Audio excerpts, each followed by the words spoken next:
وعلیکم السلام ورحمۃ اللہ وبرکاتہ۔ حائضہ عورت قرآن پڑھ سکتی ہے لیکن اس کو چھو نہیں سکتی، ہاتھ نہیں لگا سکتی۔ موبائل فون سے پڑھ لے یا کسی اور طریقے سے پڑھ لے۔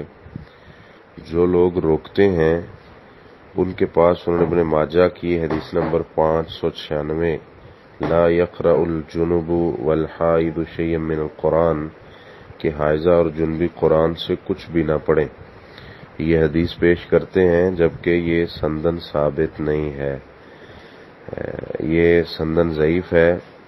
اور اس جیسی اور بھی احادیث جیسے سنن دارقطنی کے اندر ہے تو وہ بھی سندن صحیح نہیں ہے۔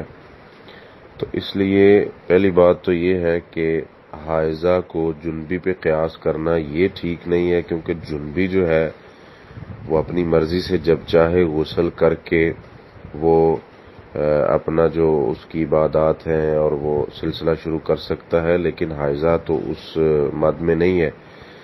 تو اگر ہم رسول اللہ صلی اللہ علیہ وسلم کے دور میں عورتوں کو حیض آتا تھا، لیکن شریعت اسلامیہ نے جن جن چیزوں سے عورتوں کو منع کیا وہ ساری ہمارے سامنے ہے کہ وہ نماز نہ پڑھے، وہ روزہ نہ رکھے۔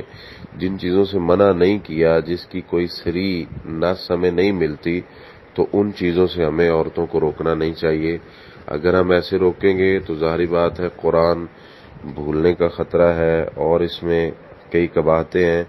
تو اس لیے شریعت نے اس سے منع نہیں کیا حائضہ عورت کو قرآن پڑھنے سے، تو یہ چھوئے بغیر اس کو پڑھ سکتی ہے، اس میں کوئی حرج نہیں ہے۔ اور جو نہ پڑھنے کے دلائل دیتے ہیں وہ صحیح سند سے ثابت نہیں ہے۔